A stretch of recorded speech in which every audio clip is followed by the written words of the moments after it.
Dusome iri jambo riri mu Migani 27 umurongo wa 18. Ubungabunga umusukoni wiwe azojya insukoni zawo canke azojya ivyamwa vyawo, kandi ukorera neza shebuja azohabwa icubahiro. Si icubahiro gusa n'umugisha uzojako. Bisangira ijambo rivuga ngo bungabunga ico Imana yakubitsemwo. Ni wakibungabunga wumvise ngo yuko uzohabwa impera, uzohabwa inyungu. Kukibungabunga rero ni kuneza yawe, ni kuneza yanje. Haleluya. Umusukoni abazirima uvamwo imivinyu, uvamwo utuntu turyoshe nyene, kandi umusukoni burya n'uw'agaciro kuko murabizi n'imivinyu irazimvye. Imivinyu y'uburyo bwose, yaba iyiboreza yaba itaboreza, yose irazimvye. Bisigura ngo insukoni ni iz'agaciro. Hariho ikintu cy'agaciro rero Imana yabitse muri wewe. Hari ikintu cy'agaciro Imana yagushize. Burya rero Imana iturema nta muntu numwe yaremye ari uwo gutabwa.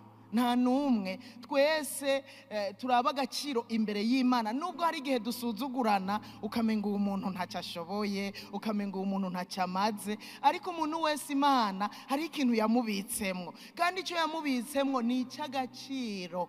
Iyo agikoresheje neza, kugira rero ngo ugikoreshe neza birasaba kubanza kukibungabunga, ukabungabunga icyo Imana yagushizemwo. Kuko wanjanjwe cya kintu cy'agaciro Imana yagushiramwo kirashobora kutagirira ikimaza abandi. Kitagirira ikimaza abandi, na wewe uca wumva ko uca uhomba ya mpera ijanye na cya kintu cy'agaciro Imana yakubikamwo. Bungabunga icyo Imana yagushizemwo. Ubu wotangura kwibaza icyo Imana yashizemwo ni igiki?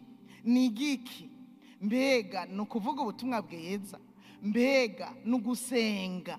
Burya gusenga twese turasenga. Hariho gusenga c'imbuto idasanzwe Imana ibika mu muntu. Wa wundi adasenze, apana bimwe byo kubipa byo gusengera indya. Gusengera indya ni vya twese.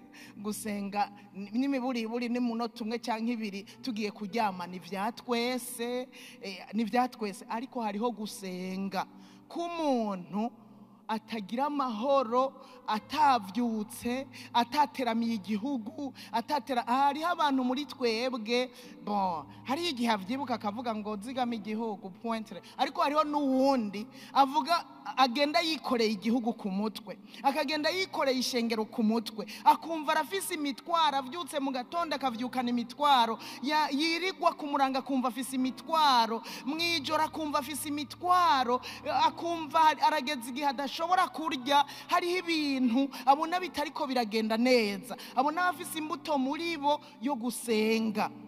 Hariho abandi babikijwe kuja kuraba abagwaye mu bitaro. Hariho abandi babikijwe ibintu bitandukanye, kuremesha abandi mu buryo butandukanye. Rero hariho imbuto Imana yakubitsemwo. Hari abo yabitsemwo guhishurirwa, niyo n'imbuto Imana itubikamwo, kandi kubibungabunga bisaba na wewe kwibungabunga, kwizigama, kwirinda. Haleluya. Turiko turavuga kubungabunga umusukoni. Mbega wovuga ngo no ubungabunga gute? Jewe igihe cyose niyumviriye kuri iri jambo nibuka ikawa, kuko twebwe nizo twogereranya iwacu nk'umusukoni.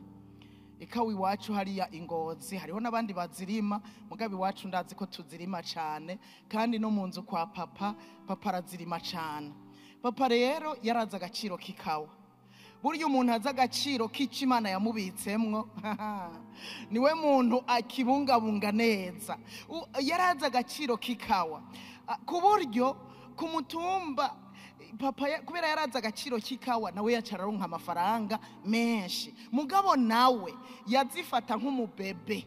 Ikawa kuzisasira, yarashobora kugira imirima y'ivyatsi. Na n'uyu munsi papa usanga afise imirima y'ivyatsi, itongo ahebeye ivyatsi vyishinge, adashobora guteramwo ikindi kintu na kimwe. Ariko ivyo vyatsi navyo nyene mbere hari n'igihe avuga ngo za murasukamwo umwavu ku ruhande bizokwimenya. Ibaze gusuka umwavu mwishinge. Mugabo papa kubera abafise intumbero y'iryo shinge, aba rifise ku mugambi, azi ico azorikoza kandi kizomugirira kumugirira ikimazi araribungabunga naryo nyene akanarifumbirira kugira iryo shinge rizobe ryinshi ribe rirerire. Iryo shinge rero aragera igihe ryabaye rirerire akarikata niryo asasiza ikawa. Uko gusasira ikawa murabizi hariho abandi mu ikawa batera y'ibiraya, hariho abandi batera y'ibiharage. Ejo bundi namye numva abantu bavuga ngo muraterayo n'amateke, ngo muraterayo n'ibi na biriya. Ariko papa umutereye ikintu mu ikawa mwohura arasasira kugira ngo zimererwe neza.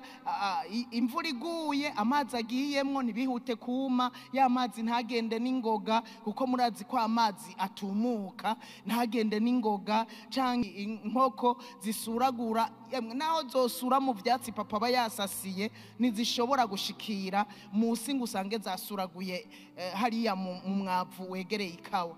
Aragura umwavu w'ikizungu agashirako, akagura umwavu usanzwe agashira hirya no hino, ugasanga ikawa zimeze neza. Nawe hageze ko zirama neza, hageze ko ashora araronka akanoti pe. Ndibuka periode jewe nkiri muhira, ubu munsi sinama ndamubaza, ariko yari we wa mbere aronka amafaranga menshi kuri izine, mugabo yaba yabikoreye. Muriko muravyumva aho yaba ari karabungabunga za kawa ziwe, hageze ko azituturira yarazituturira atabwoba. Mugani muhave mwaza ngo yazituturira rimwe, yaratuturira igipimo kimwe uwundi mwaka agatuturira ikindi kugira ngo kubera watuturiye haca hasigara bike zamaritse keya. Yaramenye ukuntu abikuranya kugira ngo ntazobure. Nuko rero amaze kuzibungabunga yararonka umwembu ukwiriye. Nangira ndakubwire ngo niwabungabunga icyo Imana yakubitsemwo uzogira umwimbu, uzohabwa icubahiro, niko Bibiliya yatubwiye. Ariko reka nongere ko kutazohabwa icubahiro gusa, uzohabwa n'umugisha kubw'insukoni. Imana impira ijambo cyane cyane yaciye inshimangirira ku ngabire. Imana irambwira ngo niwakoresha neza ingabire iri muri wewe n'abandi bagakoresha ingabire ziri muri bo, ngo muzoheza muzofungura kubw'ingabire, mwambare kubw'ingabire, muhabwe icubahiro kubw'ingabire, mugire igikundiro kubw'ingabire, mumererwe neza kubw'ingabire. Haleluya. Kandi nivyo kuri jewe kuva umwaka utanguye ndamaze guhezagirwa kubw'umusukoni wanje. Wewe sinzi umusukoni wawe aho ugejeje kuwuhembegwa canke kuwuhezagirirwamwo, ariko nagira ndakubwire ngo nukuri uwubungabunga isukoni ziwe ntashobora kureka kurya insukoni zawo. Haleluya. Reka rero ntanga akarorero kuri uyu mugabo yitwa Yosefu. Yosefu ni umwe jewe yanyigishije mu babungabunze icyari muri bo. Yosefu burya murabizi muri we harimwo ingabire idasanzwe yo guhishurirwa, yo kurota. Yari karosi ku buryo bamwise izina karosi, ariko kandi ivyo kurota yari ingabire iri muri we, kandi yaza ivuga ivy'ukuri bigiye kubaho. Hanyuma kubw'iyi ngabire Yosefu rero aramenya ko ari karosi. Kubw'iyi ngabire arahishurirwa icyo Imana izomugira, icyo azoba muri kazoza. Amaze kugihishurirwa abiwabo abo bavukana ntibabinezererewe, bumva umengo akantu k'agahererezi, akantu kanyuma ntiyari umuhererezi, yari ukurikirana n'umuhererezi. Murazi ko Benyamini ari we yari umuhererezi. Hanyuma Yosefu baramwanka, bamwankiye kuko yaguma arota, kandi akarota ibintu vy'ikimazi, akarota ibintu bizobaho, ibintu bitomoye, ibintu bisiguritse, ku buryo se wiwe wewe amaze gutahura ivyo Yosefu abimubwiye rimwe kabiri, Sara ngo abika ivyo bintu vyose Yosefu yarose mu mutima, kubera yarumva ati uwu mwana si ubusanzwe, uwu mwana azovamwo ikintu gikomeye. Ariko bene wabo barushiriza kumwanka, baramukorera ibishoboka byose kugira ngo bazimanganye ubuzima bwiwe. Ibi yarose iyi ngabire yiwe nizo mushitse kuco nyene yahishuriwe, ariko byarabananiye. Iki Imana yagushizemwo nigishobora kuzimangana hatageze. Burya nk'ikishobora naho umuntu yogerageza kugifukafuka agafukafuka, mbere akagukura mu kibanza kimwe akakujana mu kindi, mbere nagira ndakubwire ngo wewe bungabunga gusa icyo Imana yagushizemwo. Wirinde nk'uko Yosefu yirinze. Haleluya. Yosefu kubera yarazi ikimurimwo. Yosefu by'ukuri nubona naho bene wabo bagombye kumugirira nabi, naho bamwambuye ujya mutamana, ntiyahindukiye ngo batuke ngo bavumagure, ntavyo batwandikira muri Bibiliya. Oya, baramwambuye umwambaro wiwe, bawujobeka mu maraso, barungikira se ngo bamwereke ko igikoko camutabaguye ari ivy'ukuri. Yosefu arinumira, noneho baravuga bati oya ntitumwice, reka tumukororere mu kinogo. Yosefu arakijamwo, nibigeze batwandikira, nibaza ko ibintu batari kureka kuvyandika, nibigeze batwandikira ngo batubwire ngo Yosefu ararangamiza ari mu kinogo, arabatuka, arabavuma ngo murakagira gutya murakagira gutya. Navyo bigeze batwandikira, bisigura ko Yosefu atavyo yakoze. Bamukororera mu kinogo, aratekana, aratuza. Si ibyo gusa, bamaze kumukororera mu kinogo, Imana yiwe ibabuza amahoro. Ibabuza amahoro kubera icyo kinogo kumbure yari kucicirwa ngo n'inzara. Kumbura imvura ikagwa, ndazi nimba yaragwa hariya ikagwa, kumbura amazi akamurengera, sindabizi, cyangwa ibikoko bikinjirayo bikamurirayo. Ariko Yosefu Imana yiwe ibabuza amahoro. Baravuga batoya, reka tureke kumugumiza muri kino kinogo, turabonye abanyamahanga bavuye hariya, bavuye hiyo gusuma, reka basi tumugurishe. Baca baramugurisha ngo kubishimayeli bariko baragenda baja muri Egiputa, hanyuma baramugura. Bamaze kumugura, urumva baramugurisha iki? Ababona naho nyene nibatubwira ko yahindukiye ngo abavume, nibatubwira ko yahindukiye ngo abatuke, kuko yarazi kiri muri we. Ndakwinginze nshuti, uko vyogenda kose niwibuke ikiri muri wewe. Turi kumwe? Ni uko vyogenda kose nuzuribuka ikiri muri wewe. Burya ikiri muri wewe cyexija kwemera gutukwa, kwemera kuvumwa, kwemera kurenganwa, ukavyemera ugatuza. Mugabo ukavuga ngo mu mutima uri kuravuga ngo Mana, burya ibi wabibonye, ibi byose urabibona ko ndiko ndarenganywa. Ubivuga mu mutima utuje utekanye. Aha hose burya Yosefu yari karabungabunga ikiri muri we. Haleluya, haleluya, haleluya. Burya Yosefu yari karabungabunga ikiri muri we. Baramugurishije, baramujanye, yishikiye muri ayo mahanga, abandanije kwiyubahira Imana, abandanije gukorera Imana muri we. Ivyo akora bikorana ubwizigirwa, arashimwa na Pontifare n'abakozi biwe bose baramushima, n'umugore wiwe aramushima, abantu bose baramushima, kubera na hariya mu mahanga yabandanije kuba umwizigirwa. Aho hose kwari ukubungabunga ikiri muri we. Abantu batazi ikiri muri bo, ashikiye ashitse agatangura kurya ibiturire, agatangura kurenganya, agatangura gutukana, agatangura gushwana n'abana bariya, gusambana, kwiba, kugira gute. Abatazi kiri muri bo, we yarazi kiri muri we.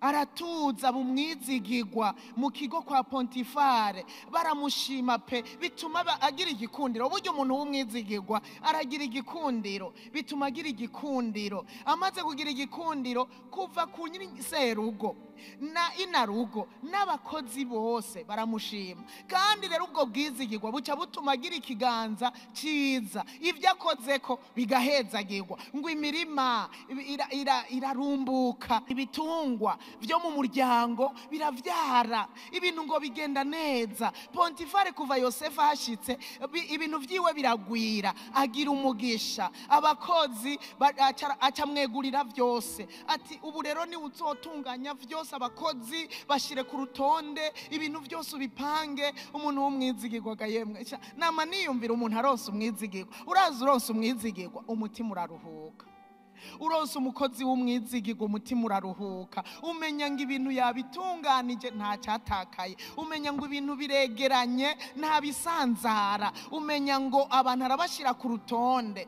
Nukuri tubaye abizigirwa tuzoruhura imitima y'abantu, kandi tuba bizigirwa mu ntumbero yo kubungabunga ikiri muri twebwe. Haleluya, haleluya. Yosefu abandanya kwirinda, akorana neza n'abakozi, akabapanga neza, bakamwumvira, bakamwubaha, ibintu bimeze neza, atajwi rimwagiriza ubwiwe, kandi n'abandi ntibari bafise ico bamwagiriza. Ndakwifurije kutagira ico wagirizwa mu izina rya Yesu, kandi n'umutima wawe ntugire icyo ukwagiriza, kuko hari abantu bagenda imitima iriko irabagiriza. Naho uri ngaha urabizi bya bindi, urabizi bimwe wakora, urabizi bimwe ugenda uvuga, ugenda urementanya, urabizi imitima ikabagiriza. Ariko ubaye hata umutima ukwagiriza, ngo iyo umutima utagutsindishije ushira n'ubwoba imbere y'Imana, mbere n'imbere y'abantu. Haleluya. Yosefu aragira ituze, arabaho kwa Pontifari ibintu bimeze neza, bari mu mwimbu. Pontifari akigira mu bikogwa, atekanye ku kazi, ngo nararonse umukozi w'umwizigirwa, akabitunganya neza. Mugabo wa mugore aba igikoresho cya Satani. Muka Pontifari aramuraba, aramukunda, arabona ko akora ibintu neza. Burya rero no kuba umwizigirwa hari igihe bigukwegera, abantu bakagukunda ukaza usanga bigukwegeye mu bindi. Baca babibonera mu mubiri. Wewe uri umwizigirwa, wewe uri kurakora, wewe uri kurabanda, bo bakakurabira muri uwo mubiri nyene, mbere bigaca bituma baguhera ku birenge. Dayere ni mwiza, kwanza aragororotse, kwanza aforumye neza, kwanza atwenga neza. Bagaca baraba n'utundi dudetaye, agaca bibonera mu mubiri, ukaza usanga yakuguyeko. Rero ni waba umwizigirwa hamwe n'ivyo, ni no kwisengera vy'ukuri, nukwisengera n'igitinyiro kice kiba kuri wewe, kugira ntusange ibintu byose vyaje vyaguhundayeko. Urazi kuba umwizigirwa kandi uri kuragerageza kwirinda no kubungabunga ingabire iri muri wewe, umusukoni uri muri wewe, hanyuma ukaza usanga nyene ibintu biguhitanishije. Ariko nubwo uwo muka Pontifare yamushimye akamurabira muri uyu mubiri nyene, nagira ndababwire ngo Yosefu yarahagaze neza, arabungabunga ikiri muri we, aravuga ngo nopfuma icyo bongira cyose, ahuko ngoka, ahuko ikintu kuri muri jewe ndacandavuza, ahuko nabungabunga icyo Imana yambikije. Uko vyogenda kose, naho uri patrone je m'en fous. Mbega ivyo uriteguye kubikora imbere ya patron, imbere ya patroni? Ivyo uriteguye kubikora? Wobishobora? Patron nako kazi ukora keza kaguha amahera menshi, canke nyene ubona ariko umengo niko kakubeshejeho, mbega uriteguye? Urumva nyene ko woba nka Yosefu ukavuga ngo akazi nofuma ndagaheba, ahuko niya ndavuza, ahuko ikiri muri jewe ndacandavuza, akazi nofuma ndagaheba. Uravyiteguriye? Yosefu wa mugore aramusumira, wa mugore aramucakira, Yosefu aramwinyugutura, muravyumva, acasigarana impuzu. Urumva amwinyugutuye, yacasigarana impuzu, ya mitamana bambara mu gihe cyo hambere, yari yoroshe kwambura umuntu. ngo uwo Yosefu ya mitamana, wa mudamu aramwinyugutuye, imitamana arayisigarana. Yosefu arinyugutura, ariruka, ibaza ava mu nzu amenya, ariruka, yemera ingaruka. Twofuma twemera ingaruka aho uko kidohoka, ahubwo ikiri muri twebwe candavura, ahubwo umusukoni wacu tutagira isukoni zawo, twovuma twemera ingaruka zikaba mbi umwanya muto ariko muremure bikaba vyiza. Haleluya! Kuko ikinyoma kimara umunsi nikimara umwaka. Uze wemera ikinyoma bakiduze uzi neza ko atakikwagira, kizomara umunsi nikizomara umwaka. Wihangane iyo minsi mike. Yosefu ariruka amenya. Nimwiyumvira iyo filme, Yosefu ariko ariruka yemera baba ndarongoye. Erega yarasigaye ari umushefu wabo, banyarugo bose arongoye, bose aremera ingaruka. Nguyo arirutse. Emwe uretse ko bamutwenze, wa inabuja acaja mu byo kwiririsha. Abadayimoni baja mu nzira zacu baragahera mu izina rya Yesu. Aja mu byo kwiririsha. Umugabo aje, yamitamana nubona ati nibiki? Urumva afise wa mutamana wa Yosefu. Ati nibiki? Wa muntu wa mushumba wazana yiriza. Ati vyagenze gute? Yasanze mu nzu mucumba araheza, kandi ari wehewe yamusanze. Yasanze mu cumba, hanyuma aje kungirira ivyangirira, hanyuma nubona n'impuzu nazisigaranye nk'icagiriji. Yo, nayo serugo umushumba afata umugore wiwe ku nguvu. Yo, ubwo nyene ngira yavuze ati mpumura amaso Yosefu. Ahubwo sinzi n'ukuntu bataciye bamucizosi. Ni ya mana yiwe yatumye batamucizosi. Ahandi hoho Yosefu yari uwo cibwa izosi.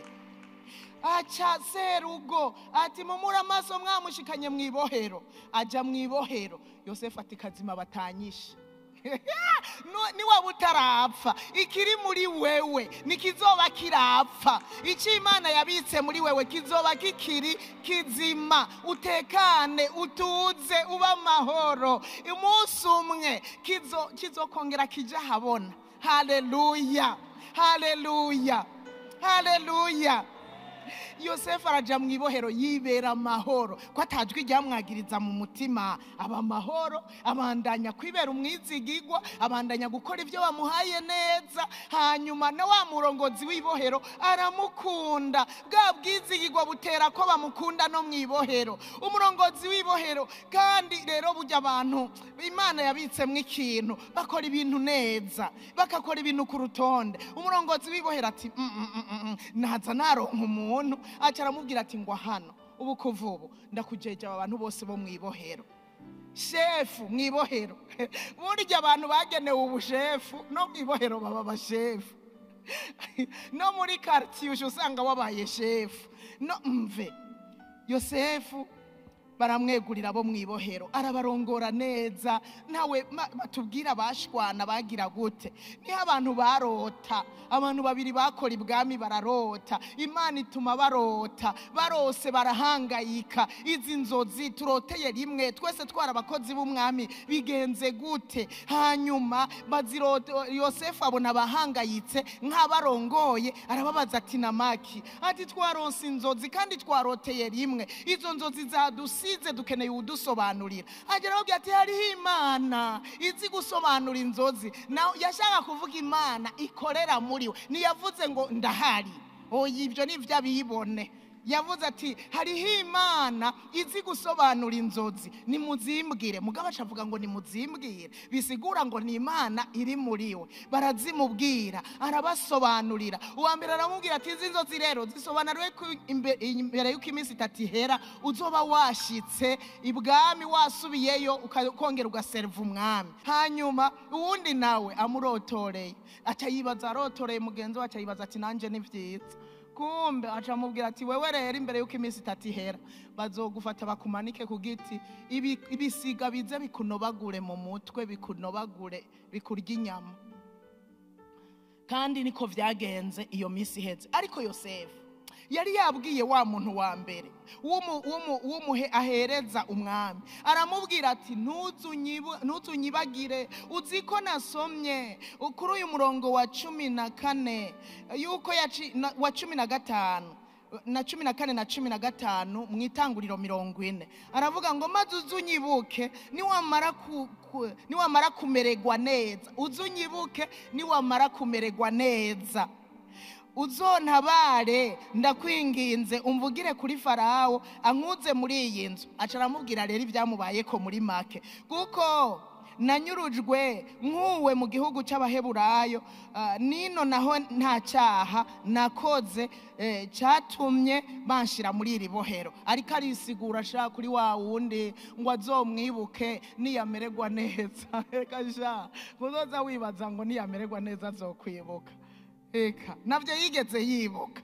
Ariko Imana ishimwe yuko igihe gikwiye kigeze. Imana yarotesheje umwami nawe, arota ibimuteye ubwoba, arota ibimubuza amahoro kugira ngo Yosefu yibukwe.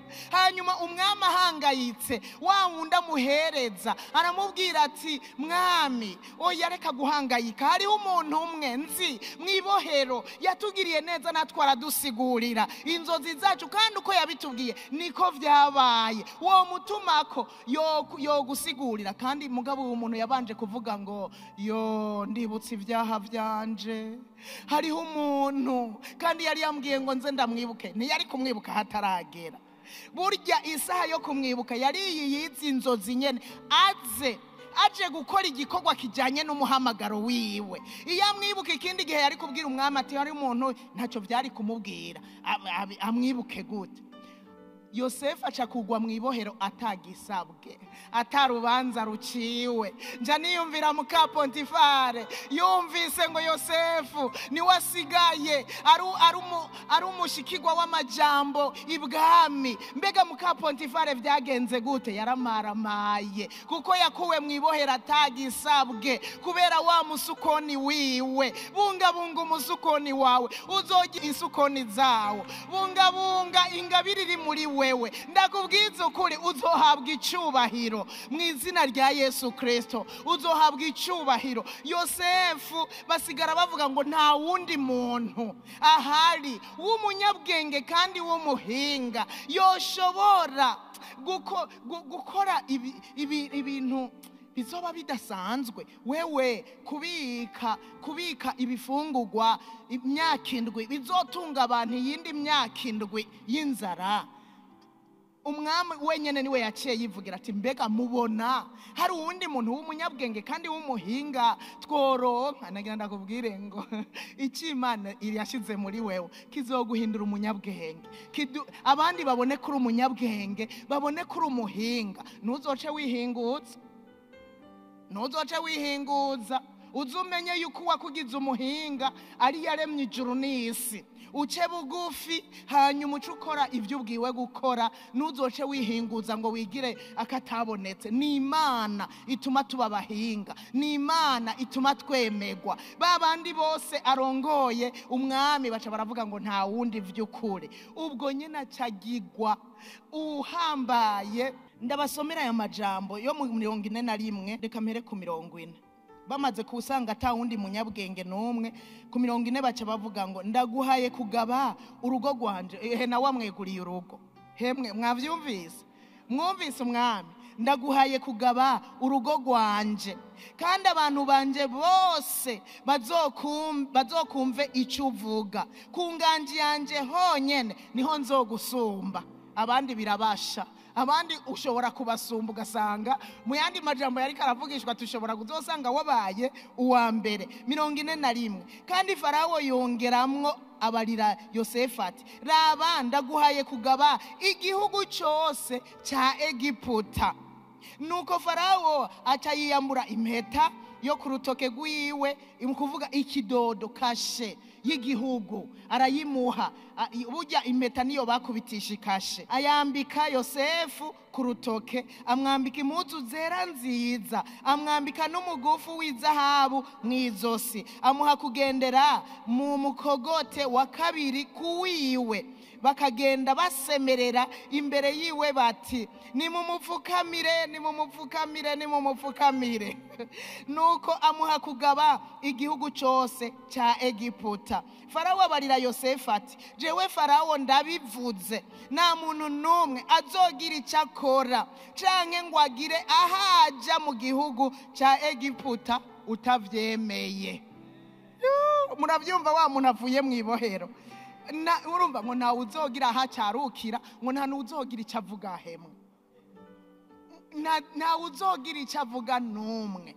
Mu yandi majambo amuhaye ububasha bugaruka bukaganza wo mu rugo, ariko nawe nyene bukamuganza kuko yamweguriye urugo. Nubwo yavuze ngo ku ngoma yanje niho nzogusumba gusa, ariko byose yari yabimweguriye ko yari yamuhaye nikashe.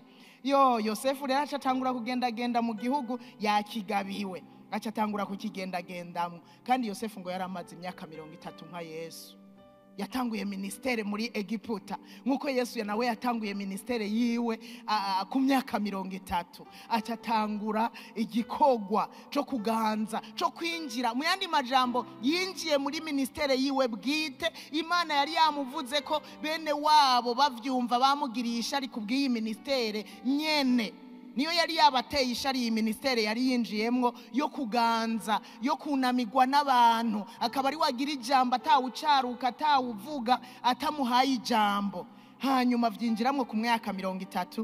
Nico gituma muzokumva bakunda kugereranya Yosefu n'umwami Yesu, kuko na Yesu yinjiye muri ministere yiwe nyezina yo kuvuga ubutumwa bwiza ku myaka 30. Nuko rero iki Imana yagushizemo n'igiki urakizi, kibungabunge ni kuneza yawe, bizoguhesha icubahiro, bizoguhesha iteka, bizoguhesha n'umugisha. Uku niko uhora havuze, jewe yabimbwiye jewe, ariko namwe ndabibabwiye. Ubungabunga umusukoni wiwe azogira isukoni zawo. Haleluya. Ubungabunga ingabire ziwe azohabwa umugisha uvuye mu ngabire ziwe. Menya gusa icyo Imana yagusizemwo, hanyuma ukibungabunge. Mu yandi majambo ni wiyandavuze, ni wigurishe rumwe biragahera, ariko wirinde wizigame kugira ngo Imana izoguhe icubahiro igihe gikwiye kigeze, biciye mu ngabire yashize muri wewe. Uhoraho aguhezagire, ubungabunga umusukoni wawe kugira uzorye insukoni zawo. Umwami Yesu abahezagire cyane.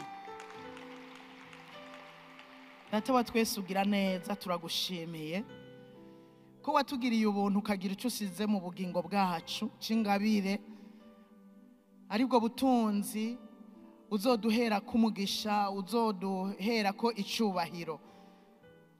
Uyu mwanditsi w'imigani Salomo yari umunyabwenge, aravuga ngo ubungabunga umusukoni wiwe azogira insukoni zawo, kandi ukorera neza shebuja azomuhesha icubahiro. Mwami, turagusabye ngo dushoboze gukorera neza databuja ari wowewe. Turazi ko uzoduha icubahiro ukaduha n'umugisha tukiri muri ino si. Nuko rero ndasengeye umuntu wese yanyumvirije kugira ngo kuva uyu munsi atahura icyo Imana yamushizemwo akibungabunge, ntakiyandavuze, kandi afise icyo Imana yamubikije, kandi ntakora ibyaha. Dusenge, dusome ijambo kugira dufumbirire icyo Imana yashize muri twebwe, niho kizokwama cyane kikaduhesha icubahiro n'umugisha. Urakoze, turagushimiye kuvyumvise, kandi uzotugirira neza dushobozwe kubungabunga ibyo watubikije. Ndabisenze nizeye mu izina rya Kristo Yesu. Kandi Imana yacu wirigwane natwe aho twirigwa hose, tuzigame, uturinde uyu munsi wa gatatu w'indirimbo nshasha. Mami, tugira indirimbo muri twebwe, indirimbo zishimwe, kuko hari ico wakoze imitima yacu idakwiye kwibagira. Ivyo bitume turirimba ishimwe aho tuza kuba turi hose. Utuzigame, uturinde ivyaha n'ivyago, amaraso Yesu atwikira umuntu wese. Urakoze, turagushimiye. Icubahiro kibi cawe mu izina rya Yesu Kristo. Amen.